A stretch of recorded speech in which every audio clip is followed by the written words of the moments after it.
کہ دیکھیں یہ پاکستان کے لیے ایک فیصلہ کن وقت ہے، اس کو ضائع نہ ہونے دیں. قوم میں بیداری آ گئی ہے، اور میں وہاں دو میں چیزیں کر سکتا تھا. ہم وہاں دھرنا بھی دے سکتے تھے، لاکھوں لوگ تھے. ہم وہاں اسلام آباد کے اوپر بھی جا سکتے تھے، اتنے لوگ تھے. ہم اسلام آباد میں خون خرابہ ہونا تھا وہاں، اور کئی دفعہ لوگ چاہتے ہیں کہ خون خرابہ ہو، لاشیں گریں، تاکہ وہ جناب وہ ان کی تحریک اور اٹھ جائے. میں یہ نہیں چاہتا تھا. میں نے ساری اسٹرگل آئین اور قانون کے بیچ میں ہے.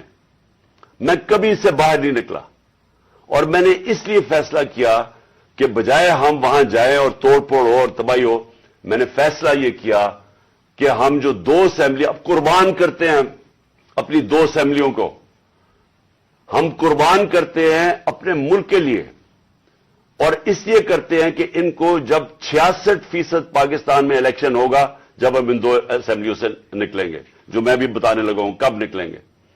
66% پاکستان میں الیکشن ہوگا. تو عقل تو یہ کہتی ہے کہ آپ جنرل الیکشن کروا دیں، لیکن میں پھر سے کہتا ہوں یہ خوف زدہ ہیں، الیکشن ہارنے سے ڈرے ہوئے ہیں. ان کا کوئی پاکستان کا مقصد نہیں کہ پاکستان اوپر جا رہا ہے یا نیچے جا رہا ہے.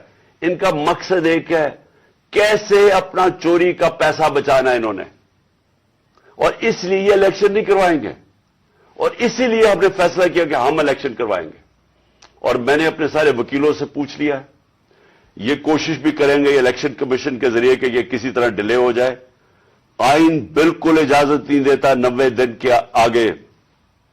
ہم نے فیصلہ کیا ہے، اور میں بڑا شکر گزار ہوں اپنے دونوں چیف منسٹرز کا کہ انہوں نے بالکل میرے ساتھ چلے ہیں، میرا ساتھ دیا ہے. ہم نے فیصلہ یہ کیا ہے کہ ہم اگلے جمعے کو، آج ہے ہفتہ، اگلے جمعے کو ہم دونوں پختونخوا کی اسمبلی ڈیزالو کر دیں گے اور پنجاب کی اسمبلی ڈیزالو کر دیں گے. اور اس کے بعد ہم الیکشن کی تیاری کریں گے. اور اس کے بعد ہماری جو 100 غالباً 23 سیٹیں ہیں اس وقت نیشنل اسمبلی میں، ہم وہاں جا کے نیشنل اسمبلی میں جا کے اسپیکر کے سامنے ہم وہاں کھڑے ہو کے کہیں گے کہ ہمارے ریزگنیشن ایکسپٹ کرو. یہ ڈرامے